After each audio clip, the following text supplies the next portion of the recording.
शर्मा निवास में आज जोरों शोरों से तैयारियां चल रही थी। आज प्रकाश जी और सविता जी की इकलौती बेटी रीता की शादी थी। रीता की शादी धूमधाम से निपट गई और रीता की विदाई हो गई। रीता की शादी के 6 महीने बाद ही सविता जी के बेटे रोहित की शादी थी। क्योंकि सविता जी को बहुत अच्छा रिश्ता मिला था तो उन्होंने शादी पहले ही मान ली थी। और आज धूमधाम से शादी हो जाने के बाद शिखा बहू बनकर शर्मा निवास आ गई। सारे रीति रिवाज धीरे धीरे निपट गए और सारे मेहमान भी विदा हो गए। शिखा एक सुंदर, सुशील और सारे गुणों से भरपूर थी। ससुराल में आते ही शिखा ने सबका दिल जीत लिया। शिखा ने सारे घर की जिम्मेदारी खुद पर ले ली। घर से लेकर बाहर तक की जिम्मेदारी, यहाँ तक कि वो सविता जी की दवाइयाँ भी खुद ख्याल से खरीद कर रख देती ताकि सासू माँ को कोई तकलीफ ना हो। सविता जी तो फूले नहीं समाती ऐसे सर्वगुण संपन्न बहू पाकर। सविता जी ना कभी किसी से शिखा की बुराई करती। अक्सर सास ऐसा नहीं करती है। सविता जी शिखा को रीता से भी ज़्यादा मान देती क्योंकि शिखा उस लायक थी ही। यह सब देखकर शिखा खुश हो जाती। बेटी रीता का रोज फोन आता, माँ सविता को, मगर रीता हमेशा अपनी माँ को भड़काती। मगर सविता जी कभी नहीं भड़कती। जब रीता को मौका मिलता वो अपनी भाभी के खिलाफ कभी माँ को तो कभी भाई रोहित को उकसाती, मगर उसकी यह चाल हमेशा नाकामयाब हो जाती। ऐसे ही एक दिन रीता माँ से फ़ोन पर बातें कर रही थी। हेलो, कैसी हो माँ? ठीक हूँ बेटा, बस थोड़ा कई दिनों से बदन का दर्द असहनीय बढ़ गया है। तो फिर डॉक्टर को दिखा लो ना। लाओ भाभी को फ़ोन दो, मैं बोलती हूँ। ज़रूर आपसे ही घर का काम करवाती होगी। जैसे ही सविता जी ने पास खड़ी अपनी बहू शिखा को फ़ोन पकड़ाया, बिना कुछ सुने ही रीता बोलने लगी, भाभी थोड़ा ध्यान माँ का भी रख लिया करो। घूमने फिरने से थोड़ी फुर्सत मिले तो। माँ को डॉक्टर को तो दिखा लो, बेचारी कुछ कहती नहीं तो क्या, कम से कम आपको तो समझना चाहिए। अगर आपसे नहीं दिखाया जाता तो साफ साफ बोल दो, मैं ही दिखा लाऊंगी अपनी माँ को। ननद के ताने सुनकर शिखा की आंखें छलक आई। शिखा अपनी तरफ से पूरी कोशिश करती थी घर और परिवार संभालने की। सास सविता जी का भी बहुत सम्मान करती थी। जब से इस घर में आई थी तब से देख रही थी कि सास को बदन दर्द की समस्या है। उनकी दवा भी निरंतर चल रही थी। अब हल्की ठंड आते ही कभी कभी दर्द थोड़ा बढ़ जाता है। सास की दवाइयाँ वगैरह लाने में कभी देर नहीं करती थी, जैसे खुद की ही बीमारी हो। लेकिन फिर भी ननद बार बार उसे नसीहत देती रहती। शिखा को बहुत बुरा लगता, मगर कुछ कहती नहीं। तभी आज ननद की इतनी हिम्मत बढ़ गई थी।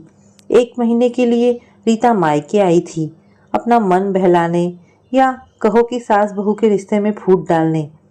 एक दिन माँ के हाथों से कंघी लेते हुए रीता कुछ दम्भ भरे स्वर में बोली, लाओ माँ, मैं तुम्हारे बाल बांध देती हूँ।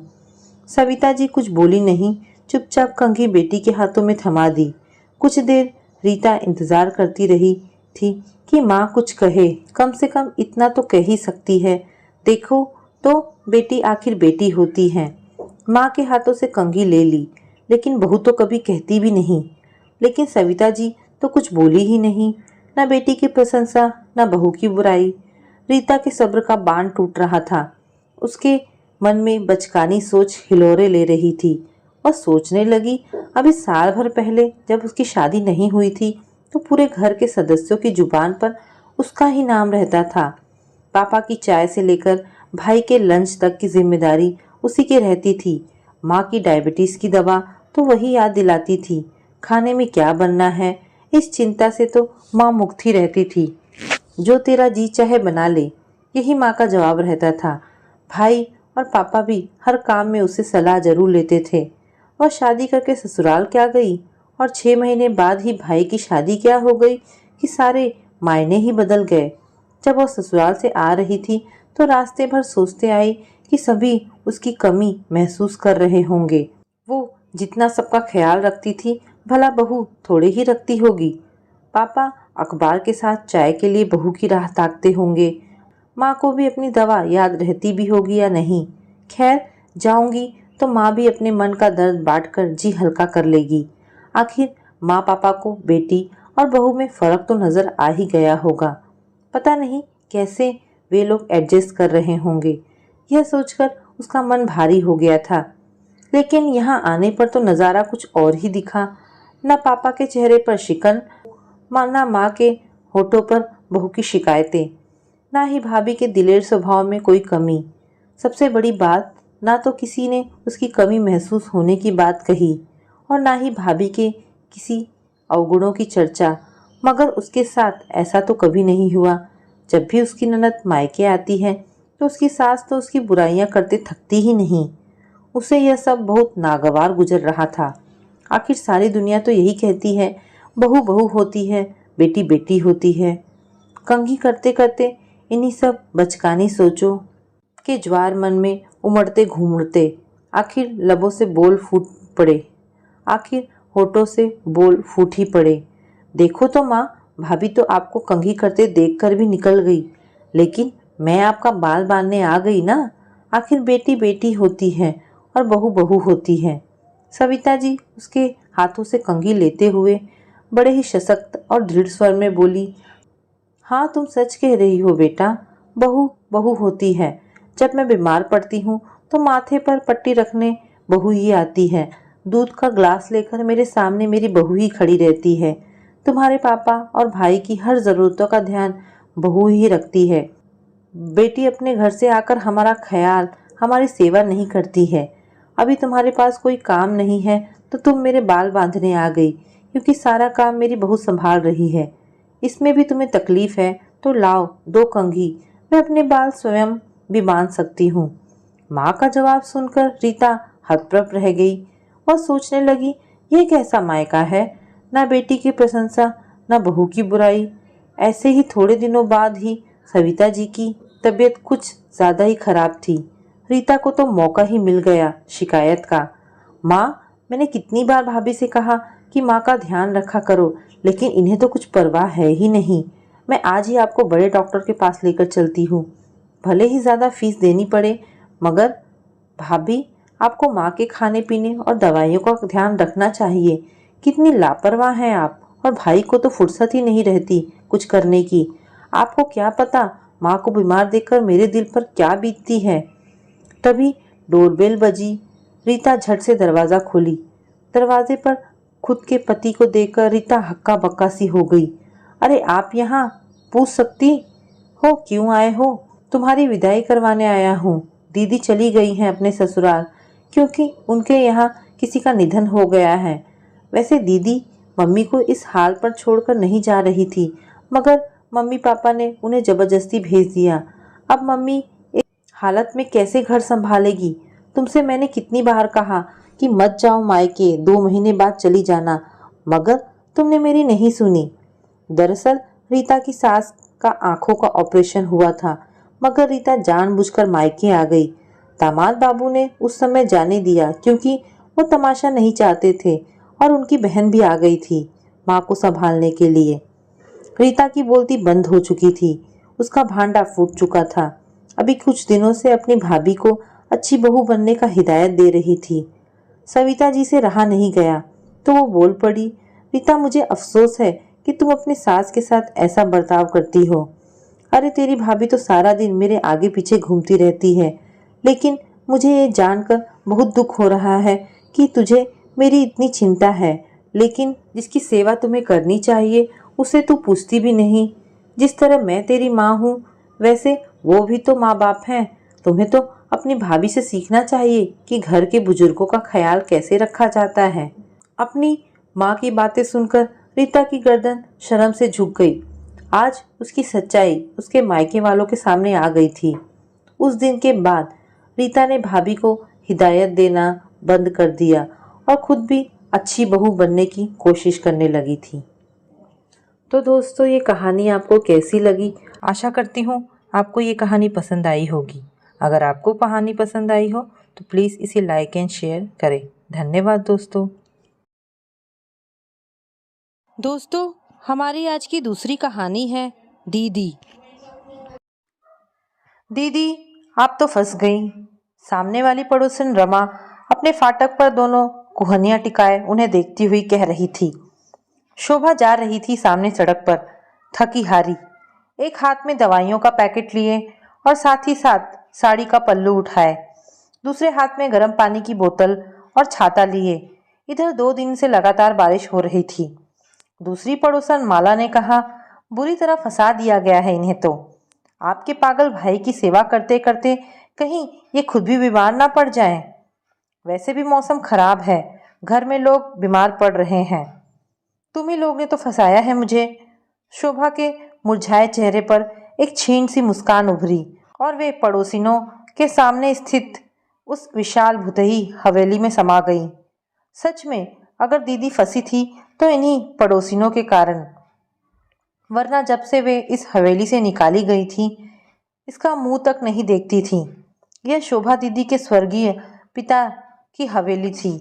ससुराल में बरसों दुर्गति भुगतने के बाद ही वे आ पाई थी पिता के घर आश्रय पाने, यानी इसी हवेली में। कोई 10 बरस पहले तब हवेली में माँ थी, भाई सुजीत था, पुराने नौकर चाकर थे। सुजीत मानसिक रोगी था, दुष्ट और दारूबाज भी। माँ बूढ़ी और बीमार सी। हवेली उजड़ी हुई और वीरान। नौकरों चाकरों की मनमानी थी। उनके आते ही हवेली की हालत संभलने लगी। देखते ही देखते जीवित हो उठी हवेली, बिल्कुल उनके स्वर्गीय पिता के दिनों की तरह।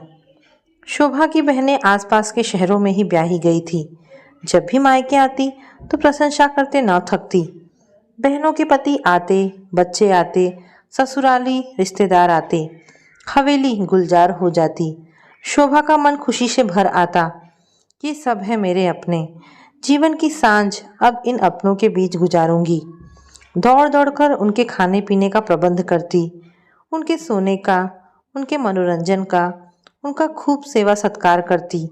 लेकिन जब वे इन्हीं अपनों के लिए बाजार से सामान खरीद कर भारी भरकम थैले उठाए हाफती हाफती घर लौटती तो पाती कि माँ को घेरे बैठी रीता और मीरा न जाने क्या खुसुर फुसुर करती। फिर धीरे धीरे शोभा दीदी को एहसास होने लगा कि रीता और मीरा उनके प्रति उपेक्षा तिरस्कार के भाव रखती हैं। माँ का मुंह भी सूजा रहने लगा उनकी घोर सेवा के बावजूद। एक शाम दोनों सपरिवार आई और उन पर चढ़ ही बैठी।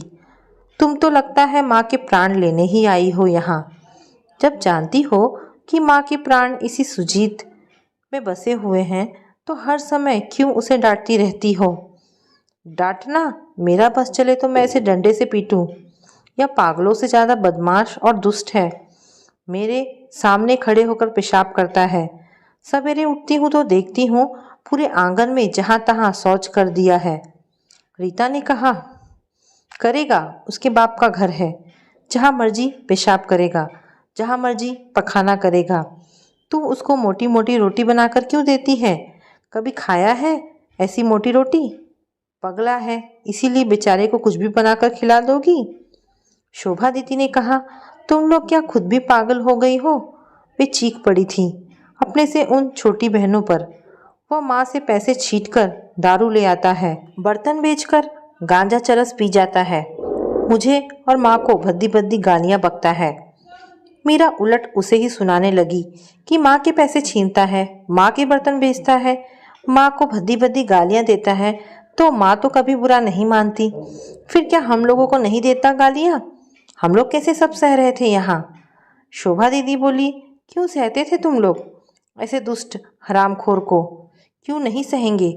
हमारा सगा भाई है, हमारा खून है, माँ की जान है, माँ इस घर की मालकिन है, इस घर में रहना है तो यह सब सहना पड़ेगा। शोभा दीदी ने चिढ़कर कहा, अरे शर्म करो, यह पड़ोसिनों के सामने अश्लील हरकतें करता है, अब किया तो मैं इसे सीधे पुलिस में दूंगी। रीता और मीरा दीदी पर आरोप लगाते हुए बोली, हाँ, अब आई तुम्हारे मन की बात जुबान पे। बेचारे पागल सुजीत को पुलिस में देकर पागल खाने भिजवाएगी, बीमार माँ का अकेले में टिटुआ दबा देगी और फिर पूरी हवेली पर कब्जा करेगी। यह सब सुनकर शोभा दीदी का दिमाग एकदम सुन्न पड़ गया। पूरा परिवार हाव हाव करता उन पर चढ़ गया, उनके पति, उनकी संतान और साथ में माँ भी। आरोपों की बौछार होने लगी। दूसरी तरफ वे अकेली। उन्हें लगने लगा जैसे सचमुच में उन्होंने कोई जघन्य पाप कर डाला। वे भागी वहां से।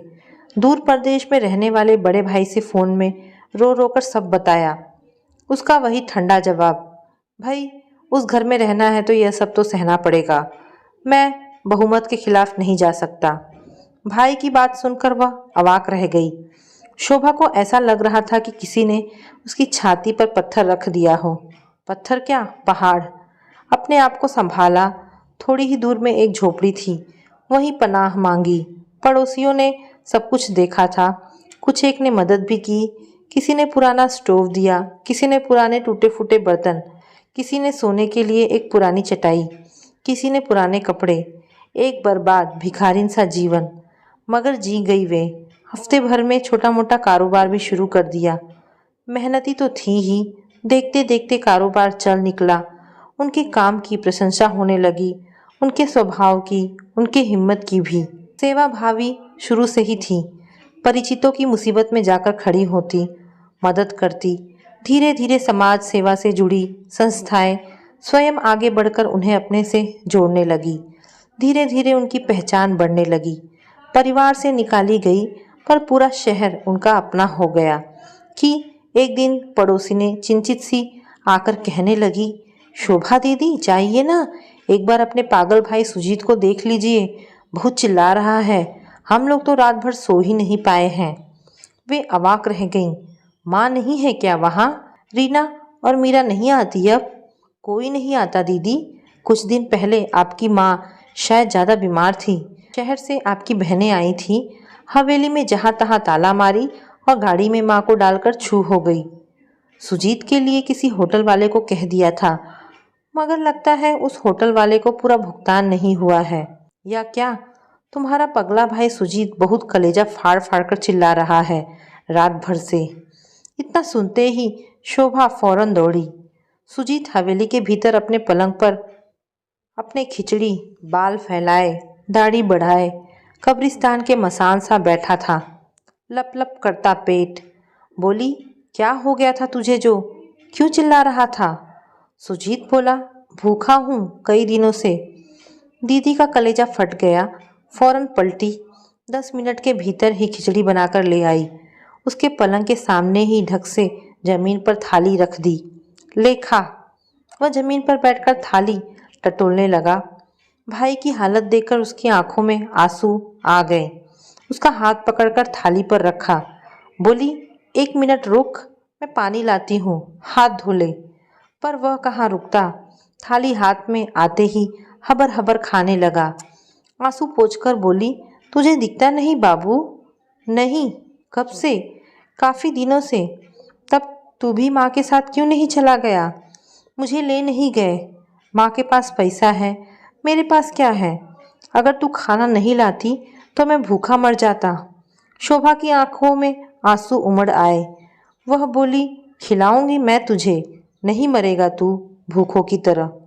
शोभा दीदी तब से उसे रोज खाना देने जाने लगी। खाना पानी, चाय नाश्ता, सभी कुछ। सुजीत को अंधेपन, असहायपन और भूख ने एकदम बदल दिया था। हवेली के दरवाजे पर अंधे भिखारी की तरह बैठा रहता, बाट जोहता, दीदी खाना ला रही होंगी।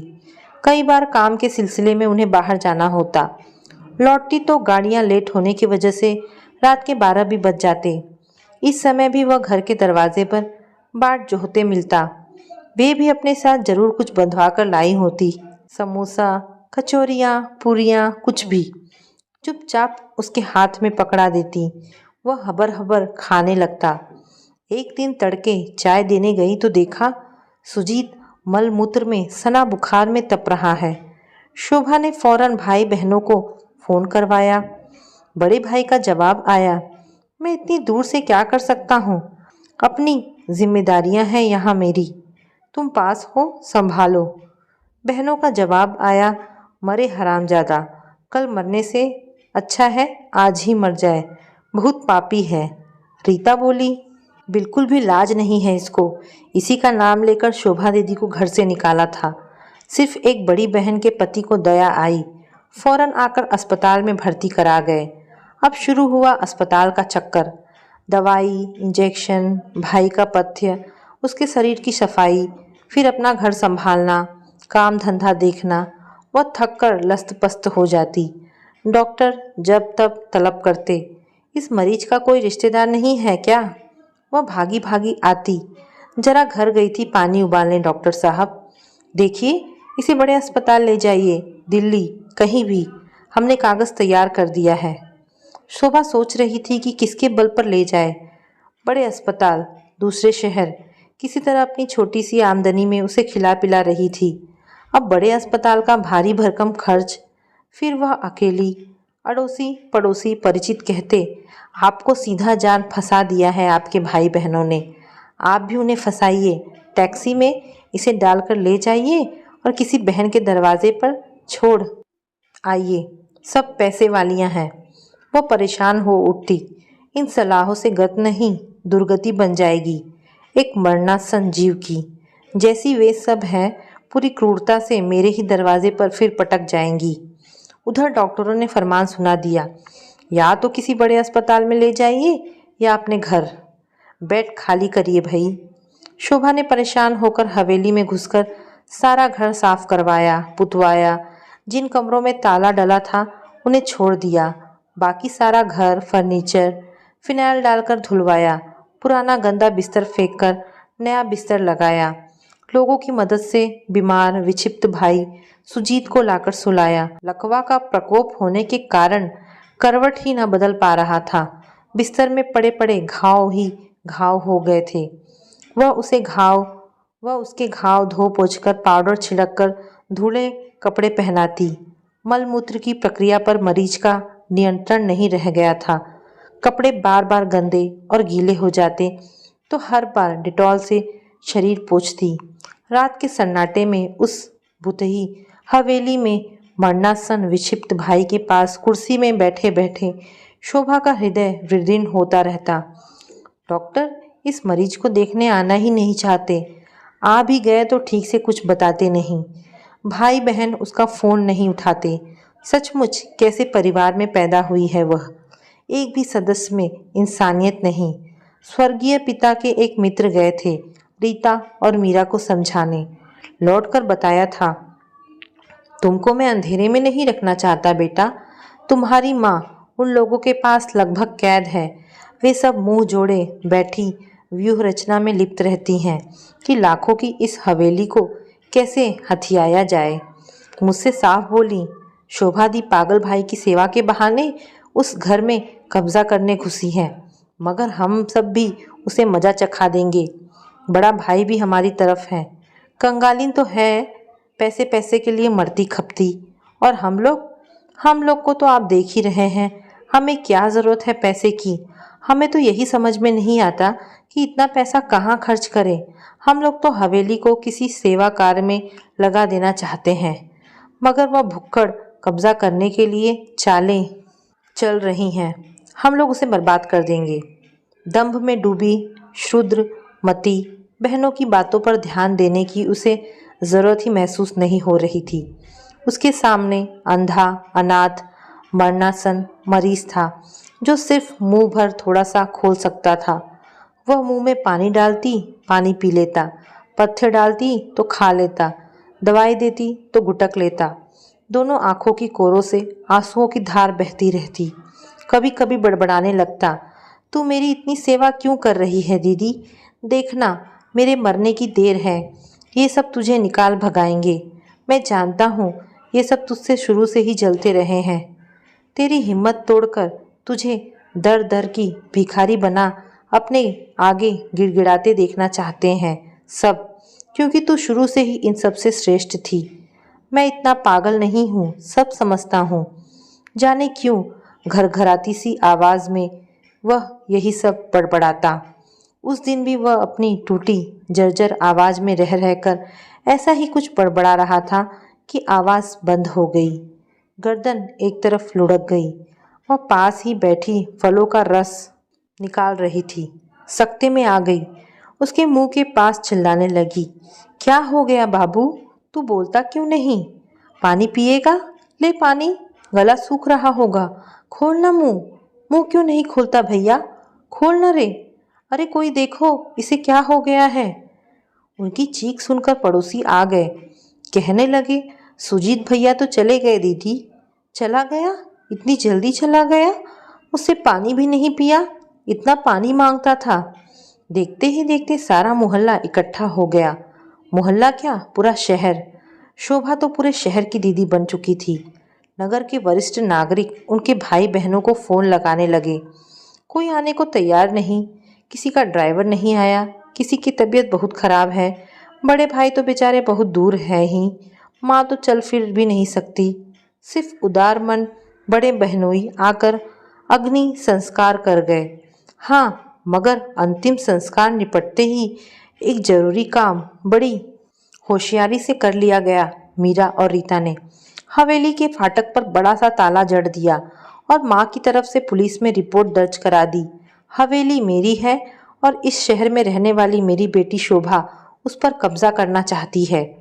बहनों की इन नीच करतूतों पर शोभा दीदी को अब सिर्फ तरस आता। उनकी झोपड़ी तो वैसे ही गुलजार रहती थी, अब तो मातम पुरसी करने वालों का तांता लगा रहता।